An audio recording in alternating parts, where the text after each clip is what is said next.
A single choice can alter the fate of an entire galaxy. What we know as Star Wars history hinges on key moments, pivotal decisions that ripple through time like waves across the cosmic ocean. But what happens when those moments play out differently? What if the apprentice bested the master? The fiery world of Mustafar burns just as we remember it. Lava flows cascade down black volcanic slopes as a lone figure stands silhouetted against the hellish landscape. Anakin Skywalker, his eyes now tinged with Sith yellow, surveys his handiwork. The leaders of the Separatist Alliance lie scattered across the control room floor, their bodies still warm. But this Anakin is different. Where rage once clouded his judgment, a cold calculation now sharpens his focus. The raw emotions still burn within him, but he has learned to harness them, to use them as fuel rather than let them consume him. Palpatine's secret training has taken root. The young Sith apprentice waits patiently, sensing Padmé's ship approaching the volcanic planet. When her sleek Naboo cruiser touches down on the landing platform, Anakin doesn't rush to meet her. He stands calm, composed, his face a mask of concern rather than fury. This is the critical divergence from the timeline we know. No blind rage, no immediate accusations.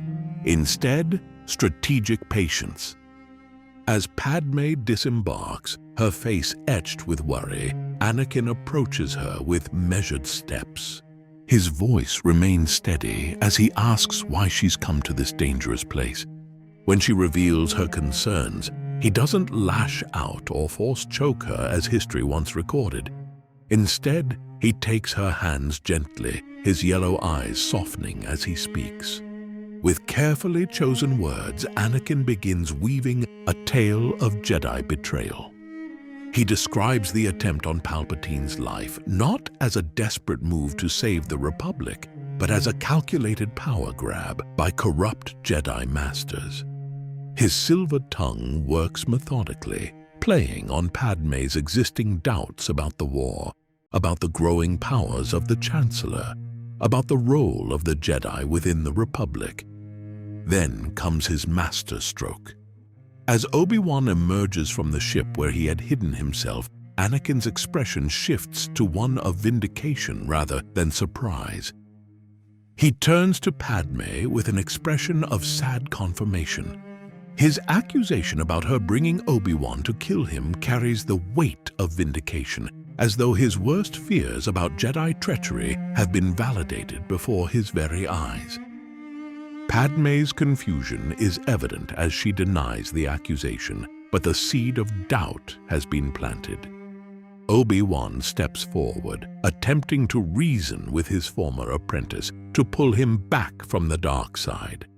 But his words fall on ears that no longer wish to hear.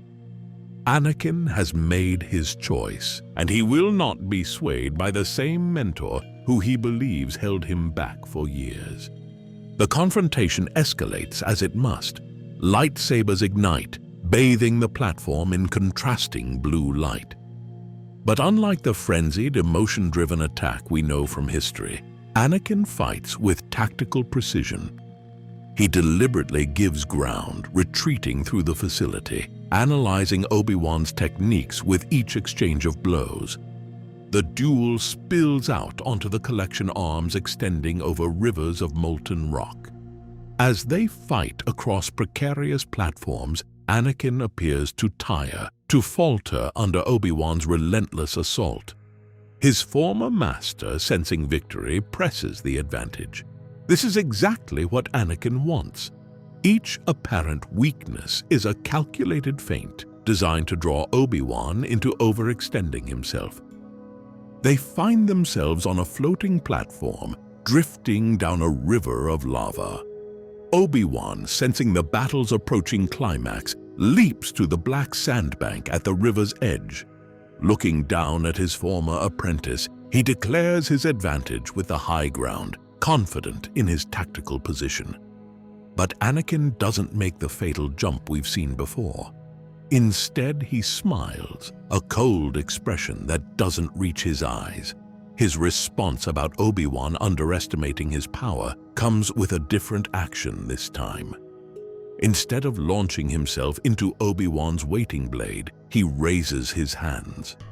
Blue-white lightning erupts from his fingertips, a power Palpatine had secretly taught him during their many conversations. The crackling energy catches Obi-Wan by surprise, slamming into his chest and sending him sprawling onto his back, his lightsaber rolling away. Before Obi-Wan can recover, Anakin makes a controlled leap to the shore, landing with precision rather than recklessness. He stands over his former master, two lightsabers crossed at Obi-Wan's throat.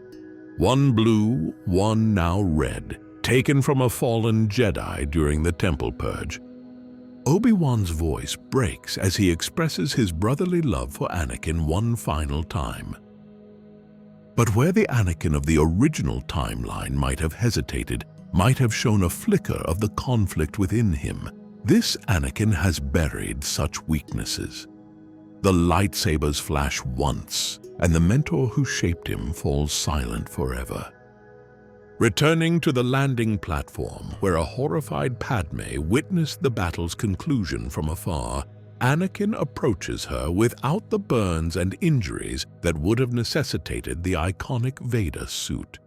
His body remains whole, his handsome features intact, making his corruption all the more unsettling. He finds Padme shaken but physically unharmed. With the same calculated charm he used before, he begins to rebuild her trust.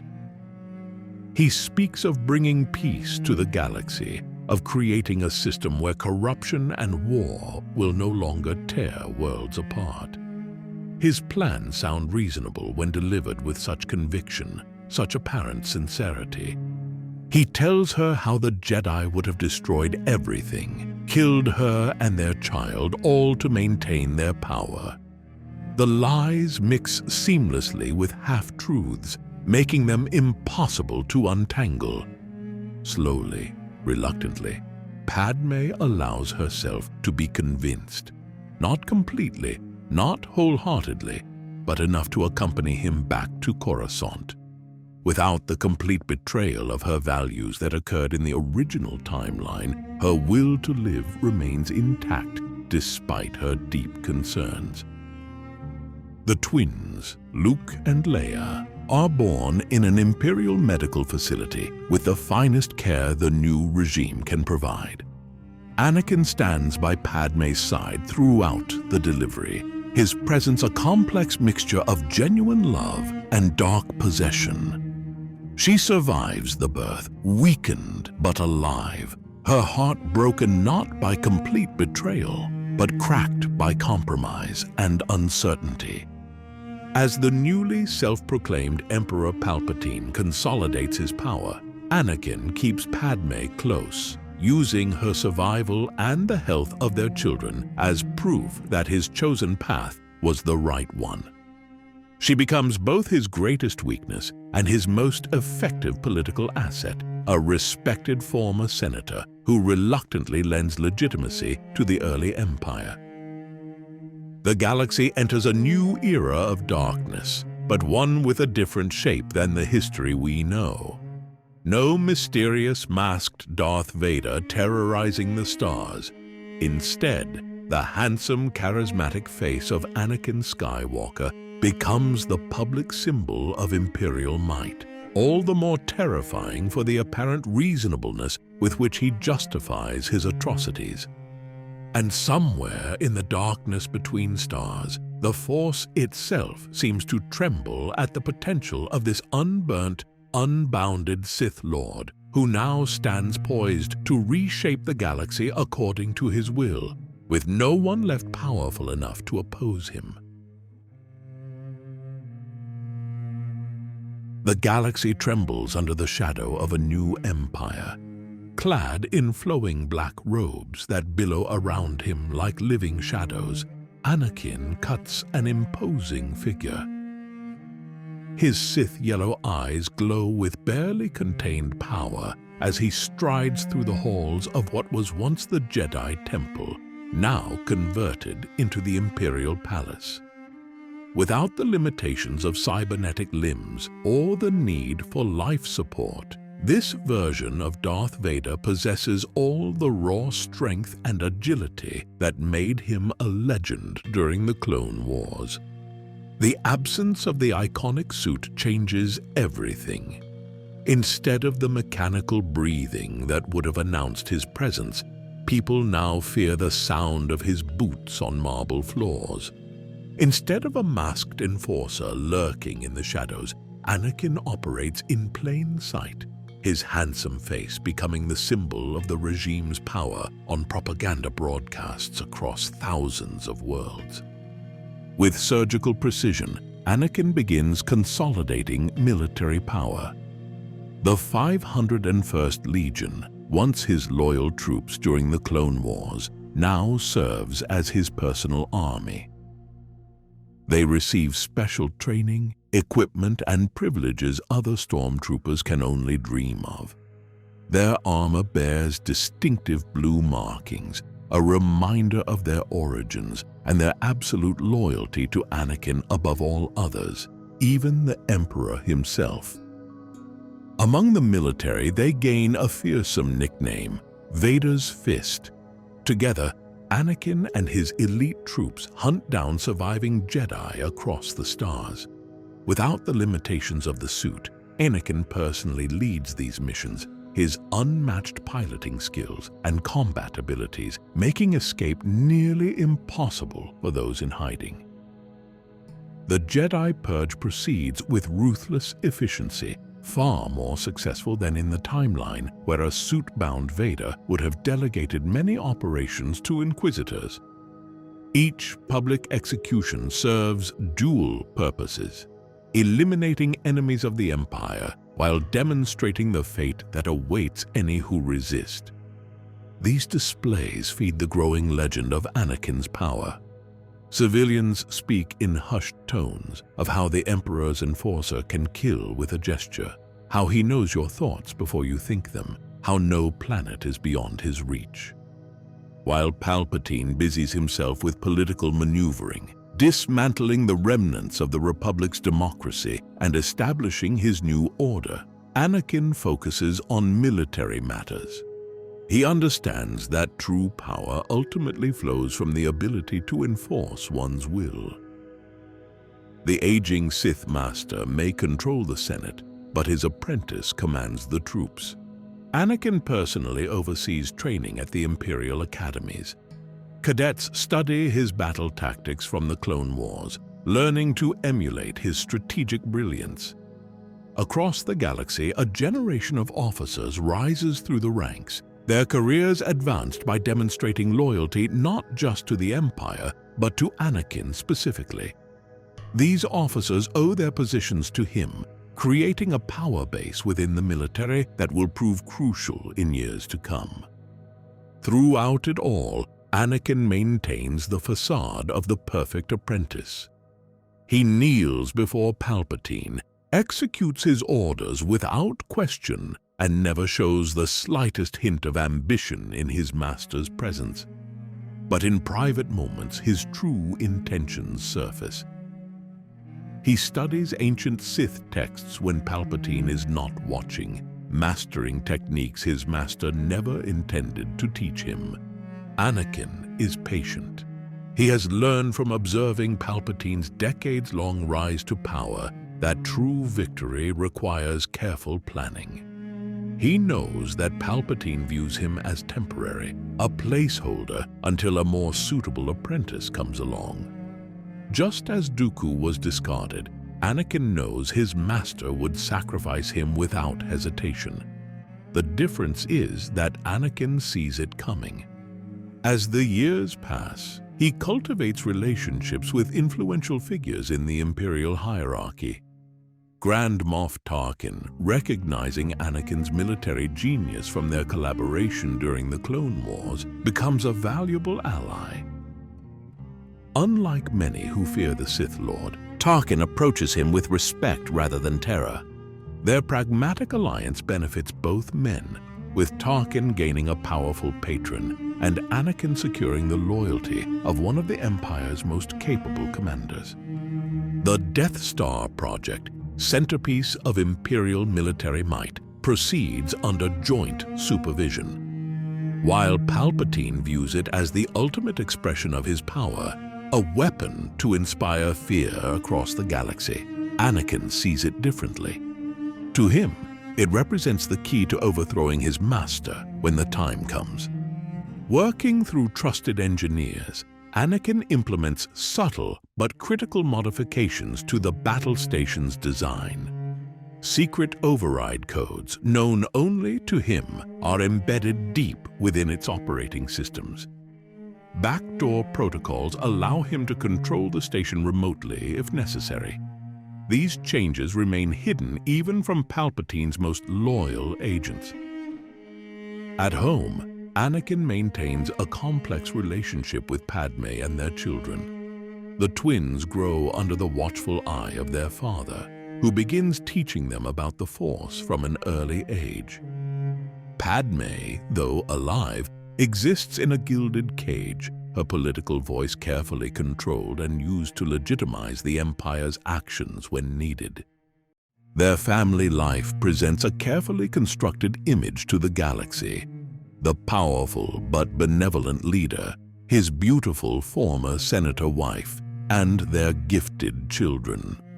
This illusion of domestic harmony masks the truth of the Empire's brutality. Anakin uses this facade effectively, appearing as a protective father, simply creating a safer galaxy for his children. For many citizens living under Imperial rule, this version of Darth Vader without the suit seems almost reasonable compared to the alternatives. His charisma and strategic mind allow him to present the Empire's atrocities as necessary steps toward lasting peace. Without the monstrous appearance of the mechanical suit, it becomes easier for ordinary people to accept his justifications, to believe that perhaps the Empire truly is bringing order to chaos. And all the while, in quiet moments alone, Anakin plots the downfall of his master and the rise of his own dynasty. A dynasty that will rule not just for decades, but for generations to come, with the Skywalker name etched into the stars themselves. 5 years into the Empire's iron-fisted rule, the galaxy has transformed almost beyond recognition. The once vibrant Republic now exists only in fading memories, replaced by a regime of fear and absolute control. And at the center of this transformation stands Anakin Skywalker, unburdened by the limitations that would have confined him to a life support suit in the original timeline. The remaining threads of resistance that might have one day woven together into a rebel alliance are systematically being snipped away by Anakin's calculated hand. His focus turns to Alderaan, long suspected as a hotbed of dissident activity. Senator Bail Organa, once a respected voice for diplomacy and one of Obi-Wan Kenobi's trusted allies, has been carefully evading Imperial scrutiny while quietly supporting resistance cells. But Anakin's intelligence network has grown too extensive to evade forever. Stormtroopers of the 501st Legion surround the royal palace of Alderaan in a lightning strike operation personally led by Anakin. The senator is captured alive, exactly as planned. What follows is not a quick execution, but a public spectacle designed to break the spirit of resistance. Over several days, Anakin extracts information about rebel cells, sympathetic senators, and hidden Jedi. The methods he employs remain classified in Imperial records, but the results are broadcast across the galaxy. Bail Organa, broken and defeated, confesses to treason before being publicly executed as a warning to others who might defy Imperial rule. Unlike the original timeline where Alderaan would be destroyed by the Death Star, this version of the planet suffers a different fate. It becomes a heavily militarized Imperial stronghold, its cultural heritage stripped away and replaced with Star Destroyer factories and Stormtrooper academies. The once peaceful world serves as a constant reminder that no planet, however noble its history, is beyond the Empire's reach. The hunt for surviving Jedi continues with relentless efficiency. Unlike the original timeline where Inquisitors would handle many such missions, Anakin personally leads the most significant operations. On the ancient Sith world of Malachor, he finally corners a quarry he has long sought, Ahsoka Tano, his former Padawan from the Clone Wars. Their confrontation amid the crumbling ruins of a Sith temple becomes the stuff of whispered legend among Imperial forces. Their duel is more than combat. It is a conversation through combat, each strike laden with their shared history. Anakin offers her a place at his side, tempting her with the promise of survival in a galaxy where Jedi are hunted to extinction.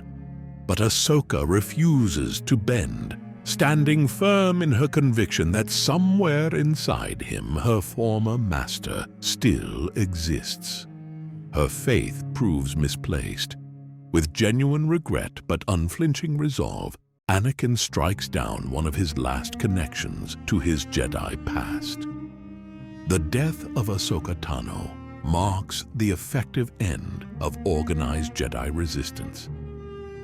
A few isolated Force sensitives may remain in hiding, but with no leadership and no hope of training, they pose no threat to Imperial dominance. While Anakin builds military power, Padme serves a different but equally valuable role in the new regime. Though privately horrified by some of the Empire's methods, she has made a devil's bargain to protect her children and maintain what little influence she can to soften the harshest Imperial policies. As the face of Imperial diplomacy, Padme travels to worlds teetering on the edge of rebellion. Her reputation as a former champion of democracy makes her words carry weight when she speaks of the benefits of Imperial rule: security, stability, an end to the corruption that plagued the Republic. Systems that might have taken years to subdue through military force instead join willingly after her diplomatic missions, believing her assurances that cooperation will bring prosperity rather than subjugation. The rebel alliance of the original timeline struggles to coalesce in this altered history. Without key leaders like Bail Organa, and with no dramatic catalyst like the destruction of Alderaan to rally around, resistance remains fragmented. Small insurgent cells operate independently, lacking the coordination and resources to challenge Imperial rule effectively. Most critically, the Skywalker twins, who would have become the heart of the rebellion, are now being raised as heirs to the Empire. Luke and Leia grow up knowing only their father's version of history, believing the Jedi were traitors who nearly destroyed the galaxy. Their natural Force sensitivity is carefully nurtured along paths that lead inevitably toward the dark side. By what would have been the time of the Battle of Yavin in the original timeline, the first Death Star becomes fully operational. Its maiden voyage is not to Alderaan, but to an uninhabited moon orbiting a system recently showing signs of unrest. The demonstration is broadcast across all Imperial channels. A small moon reduced to asteroids in seconds. The message is unmistakable. Resistance is not just futile, but potentially catastrophic for entire populations. In the weeks following this demonstration, rebel activity drops to its lowest levels since the Empire's formation. Fear accomplishes what thousands of stormtroopers could not. Under Anakin's strategic direction, the Death Star is never used against populated worlds, not out of mercy, but calculus.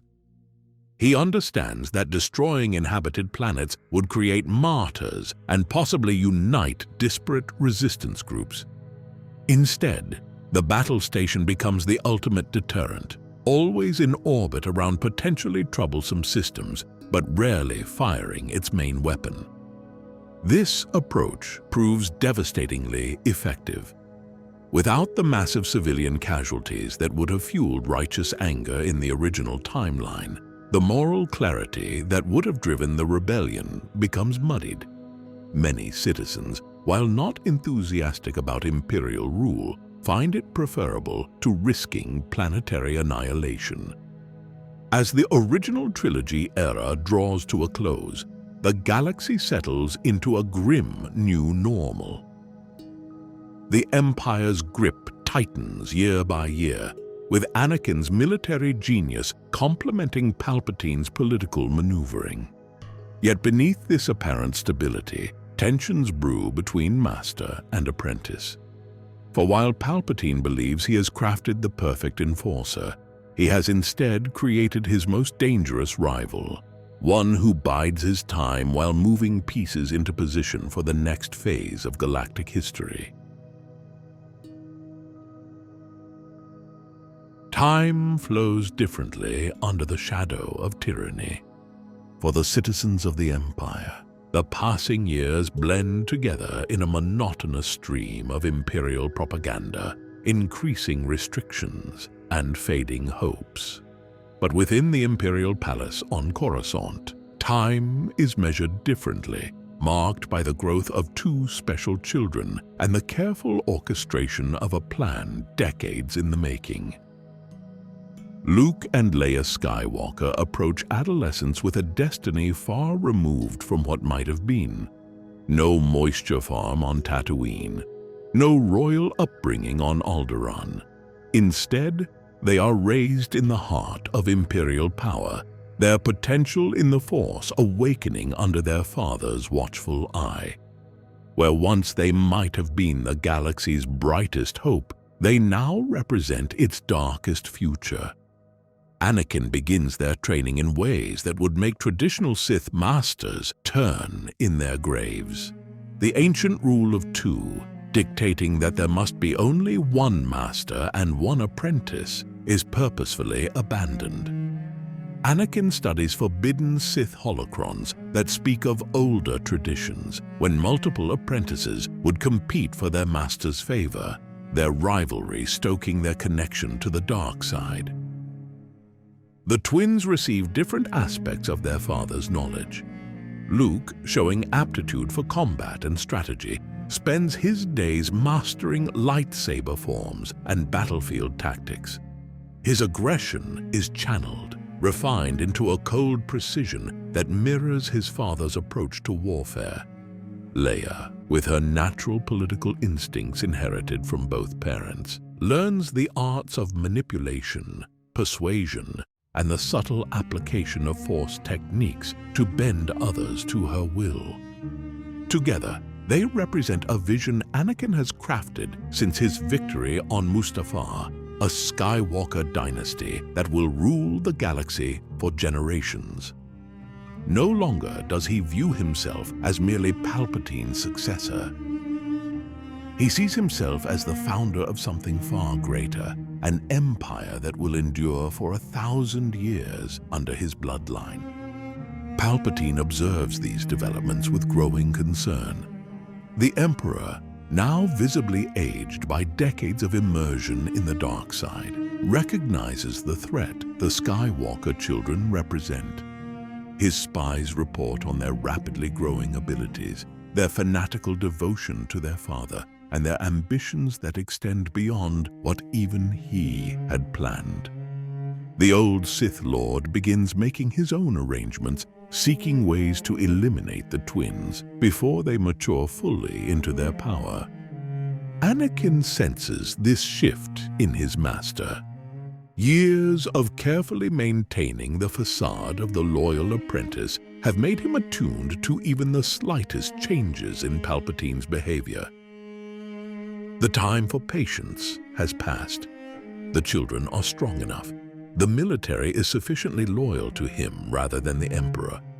The pieces are in position, and Palpatine's growing suspicion means the moment to strike has arrived. The coup begins during an imperial celebration commemorating the 10th anniversary of the Empire's founding. Coruscant glitters with mandatory festivities, the planet-wide city illuminated with imperial banners and propaganda displays. The galaxy's elite gather in the Grand Hall of the Imperial Palace, a room that once hosted Jedi Council meetings before its corruption by dark side energies. While the twins create a distraction that appears to be nothing more than a demonstration of their progress for the assembled dignitaries, Anakin makes his move. He approaches Palpatine's throne with the same measured stride that has struck fear into countless hearts across the stars. To observers, it looks like any other moment of an apprentice attending his master. Only Palpatine recognizes the shift in Anakin's Force signature, the dropping of pretenses maintained for years. What follows is a duel unlike anything the galaxy has witnessed since the ancient conflicts between Jedi and Sith armies. Two masters of the dark side unleash their full power without concern for collateral damage. The Imperial Palace, built to withstand orbital bombardment, trembles under the force of their confrontation. Lightning crackles between them. Furniture and decorative fixtures turn into deadly projectiles, and sections of floor and ceiling collapse as force powers warp the very structure of the building. Palace guards and stormtroopers stand paralyzed, unsure which Sith Lord commands their loyalty in this moment of transition. The assembled dignitaries flee in panic, spreading news of the conflict throughout Coruscant and, soon after, the galaxy. Palpatine fights with all the cunning and power that made him the master of the Sith. His decades of experience and knowledge of arcane techniques initially give him the advantage, but Anakin has prepared for this moment with equal thoroughness. His physical prime and raw connection to the Force allow him to weather attacks that would have destroyed lesser opponents. The duel rages across the throne room and into the private sections of the palace. Artifacts collected over a lifetime of Sith scholarship are destroyed in seconds. Historical treasures from across the galaxy, looted by the Emperor for their connection to the Force, become nothing more than debris underfoot as the two Sith Lords focus entirely on destroying one another. Just as it seems Palpatine might prevail through sheer mastery of the dark side, Anakin reveals his final advantage. Using knowledge gleaned from a Jedi holocron secured during the Purge of the Temple, he performs a technique Palpatine never anticipated, temporarily severing another's connection to the Force. For crucial seconds, the Emperor stands defenseless, his vast powers suddenly beyond reach. The moment is all Anakin needs. His lightsaber ends the reign of Darth Sidious, bringing to conclusion a plan set in motion decades ago on Naboo, when a seemingly harmless senator first took notice of a young slave boy with unusual potential. In the aftermath, Anakin wastes no time securing his position. He addresses the Empire via holographic broadcast, declaring himself the new Emperor with Padme at his side as Empress.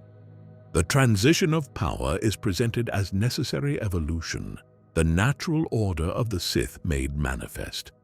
Many accept this explanation without question, having long since surrendered their capacity for dissent. Leia assumes control of the political apparatus, her youth offset by a ruthlessness that makes even hardened imperial bureaucrats uneasy. Luke takes command of the military, implementing his father's strategies to crush the few systems that attempt to use the transition as an opportunity for rebellion. To cement their dynasty further, arrangements are made for political marriages. Among these is the forced union between Leia and a captured smuggler named Han Solo, whose talents have proven valuable to Imperial operations despite his reluctance. The arrangement serves multiple purposes, giving Leia control over the criminal network Solo once navigated, providing genetic diversity for the next generation of Skywalkers, and demonstrating that even the most defiant spirits can be broken to serve the family's will. From this union, a child is born, Ben Solo, grandson of Emperor Skywalker and heir to a legacy of darkness. Unlike the conflicted boy of the original timeline, torn between light and dark, this Ben knows only the absolute certainty of dark side supremacy. From his first breath, he is marked for darkness, the next link in a chain of power stretching into the future. The Skywalker Empire has begun. Decades pass under the shadow of the Skywalker regime.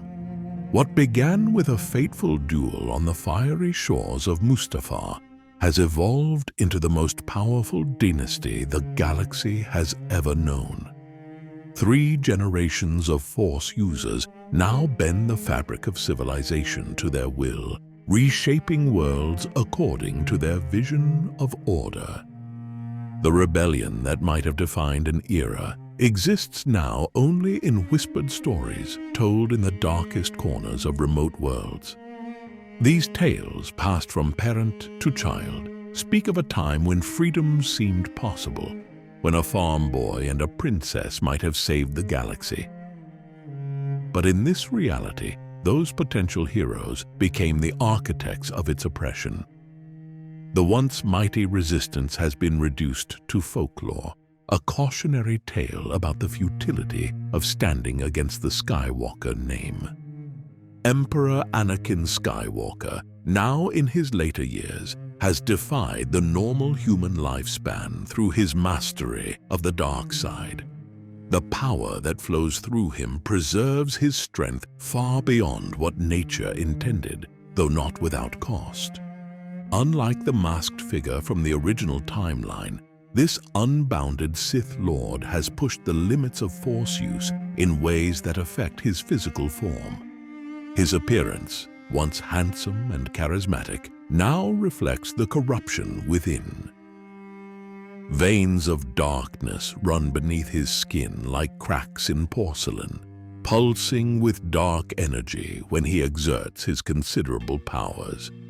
His eyes, long since transformed to Sith yellow, now burn with an internal fire visible even from a distance.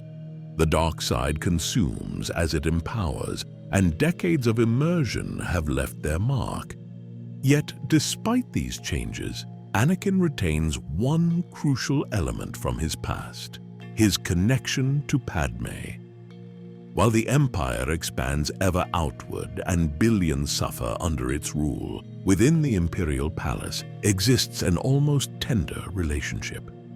Padme, now aged naturally despite the best Imperial medical technology, serves as his last link to humanity. She has made her own compromises throughout the years, turning a blind eye to atrocities while focusing her influence on whatever small mercies she can secure for citizens under Imperial rule. Her presence has perhaps prevented the galaxy from suffering even worse horrors, her gentle hand occasionally staying her husband's when his cruelty might otherwise know no bounds. Their complex relationship remains a subject of fascination among Imperial courtiers and citizens alike. How much does she truly know about the Empire's darkest operations? How much does she choose to ignore? These questions fuel endless speculation, but the truth remains known only to the Imperial couple. The death of Empress Padme from natural causes marks a turning point in this dark timeline. After decades of Imperial rule, her passing creates the first crack in Anakin's seemingly impenetrable armor. For the first time since his transformation, genuine grief breaks through the calculated facade he has maintained. In private chambers, away from the ceremonial state funeral broadcast across thousands of worlds, something unexpected occurs. A flicker of Anakin Skywalker, the man who once loved deeply enough to betray everything he believed in, resurfaces within the heart of Emperor Vader. Not redemption, not a return to the light, but a moment of humanity in a being who had almost forgotten what that meant. This vulnerability does not go unnoticed by his children.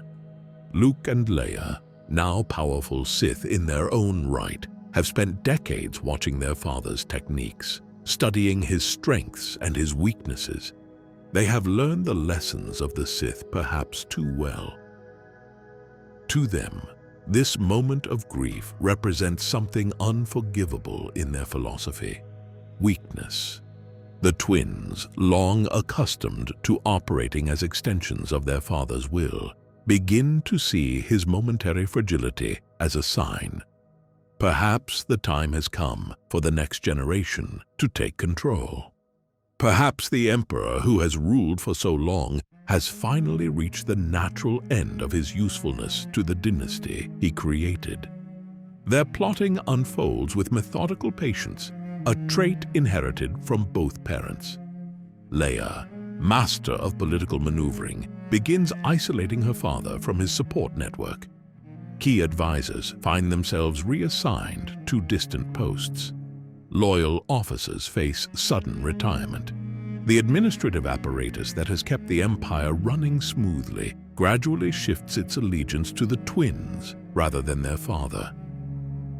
Luke focuses on the military dimension, using his position to ensure that troops most fanatically loyal to Anakin are deployed to the Outer Rim, far from the capital.